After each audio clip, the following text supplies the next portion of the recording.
জামা কাপড়গুলো সব এইখানেই শুকোতে দিয়ে দিয়েছি। দেখো মুষলধারে বৃষ্টি হচ্ছে, দেখতে পাচ্ছ পুরো সাদা হয়ে গেছে চারিদিকটা। Hello, good morning, welcome back to my channel. আশা করি তোমরা সবাই ভালো আছো, আমিও ভালো আছি। তো আজকে একটা ঝকঝকে দিন শুরু হয়ে গেছে, আমি আমার ঝকঝকে ব্লগও শুরু করে দিলাম। দেখো এখন সকাল 5টা 20 মতো হয়েছে, তার মানে 5টা 10 মতো হয়েছে। তো আজকে ব্লগটা আমি এখন থেকেই স্টার্ট করছি। তো চলো আজকে সকালে কিচেনে না নিয়ে গিয়ে তোমাদের প্রথমে একবার বাইরেটা কীরকম অবস্থা হয়ে আছে এবার তোমাদের দেখিয়ে দিই। দেখো এখন মেঘটা এইরকম দেখতে লাগছে, বেশ সুন্দর দেখো দেখতে লাগছে না? ভারী চমৎকার দেখতে লাগছে, তাই ভাবলাম একবার তোমাদের দেখাই।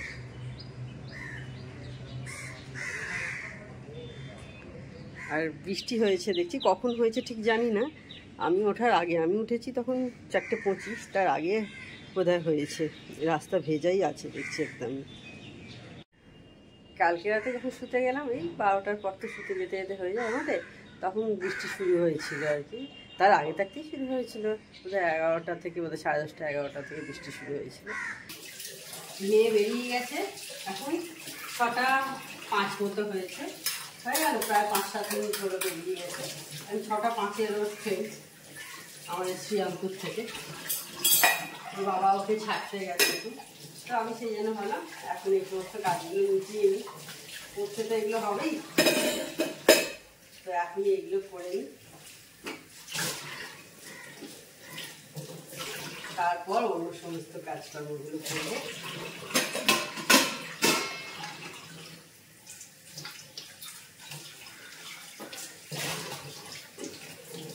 আর এখন দেখছি একটু হালকা হালকা রোদ দিয়ে উঠছি, জানি না সারাদিন কীরকম থাকবে। তখন দেখালাম যে রাস্তা ভেজা ছিল, আর আমার হয়তো ওটার আগেই হয়তো বৃষ্টি হয়েছিল হয়তো।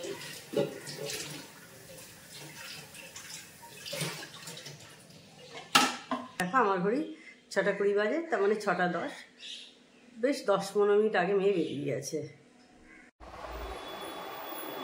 এখন 7টা 10 মতো মনে হয়েছে, হ্যাঁ 7টা 5-10 মতো হয়েছে।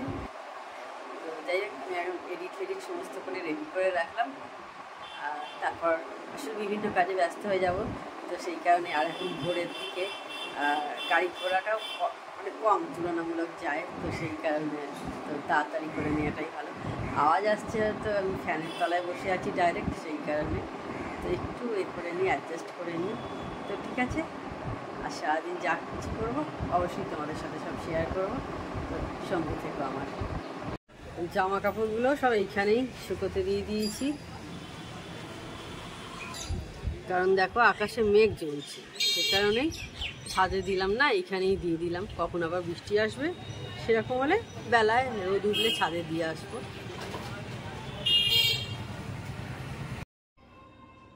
তো অনেকক্ষণ পর আমি অন হয়েছি, এখন 10:30 মতো বাজে। দেখতে পাচ্ছ আমার প্রতিমাদি রান্না আমার সব কাজ করে দিয়ে চলে গেছে, বাসন টাসন মেজে দিয়ে গেছে, আর আমার হাজব্যান্ডও জলখাবার খেয়ে বেরিয়ে গেছে। আর এদিকে মেয়ে ফোন করেছিল, মেয়েরও ছুটি হয়ে গেছে পড়ার, কিন্তু আসতে এখনও বাড়িতে দেরি আছে, কারণ অনেকটা রাস্তায় আসতে হয়, ট্রেন বাস এই সমস্ত করে তারপর আসতে হয়। তো ট্রেনের টাইম এরকম থাকবে, তো সেই অনুযায়ী আসা। তো যাই হোক, ওর আসতে এখনও কিছুটা দেরি আছে। আমি এখনও ব্রেকফাস্ট করিনি, এই বাসন টাসনগুলো তুলে আর কী ছোটো ছোটো টুকটাক কাজ আছে সেইগুলো সমস্ত কিছু মিটিয়ে নিয়ে তারপর আমি ব্রেকফাস্টটা করতে বসবো। অনেকটা সকালে উঠেছিলাম, আর বেশি লেট না করাই ভালো। দেখো মুষলধারে বৃষ্টি হচ্ছে, দেখতে পাচ্ছ পুরো সাদা হয়ে গেছে চারিদিকটা। দেখো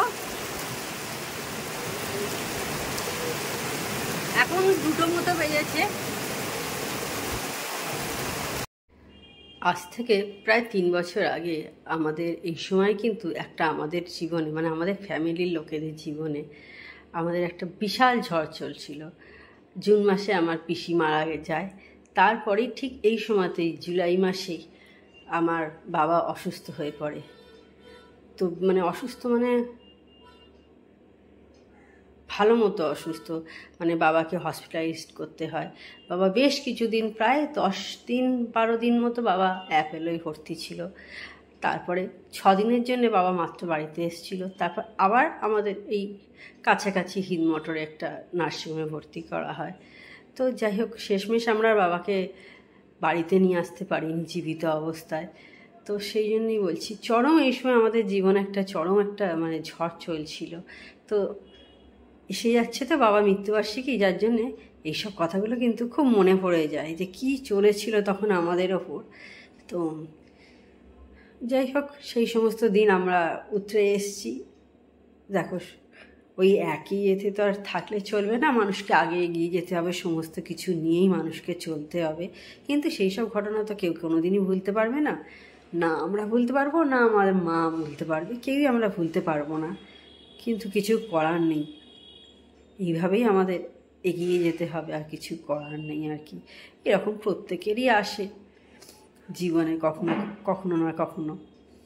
তো যাই হোক, আজকে আর কি এসে যাচ্ছে কাছাকাছি, সেই জন্যই তোমাদের সঙ্গে কথাটা শেয়ার করে ফেললাম। তো যাই হোক, দেখো আমি চা বসিয়েছি, দেখছো। এবার চাটা হয়ে গেল, আমি বন্ধ করে দেবো।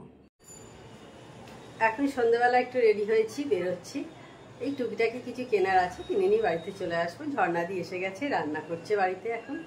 তো এখন কটা 8টা মতো বেজেছে। তো যাবো, টুকটাকি কিছু কিনবো, কিনে একটু পারলে হয়তো মায়ের কাছে যেতেও পারি, আবার নাও পারি।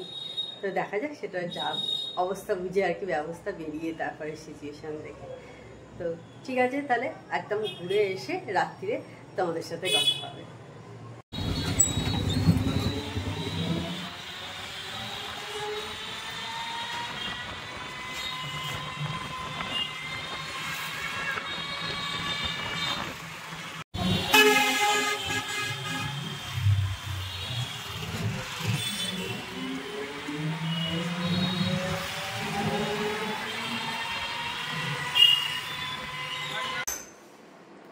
তখন বেরিয়েছিলাম, তোমাদের বললাম একটু টুকিটাকি কিছু কাজ আছে, তারপর ওখান থেকে একটু মায়ের কাছে গেছিলাম, সময় হয়েছিল।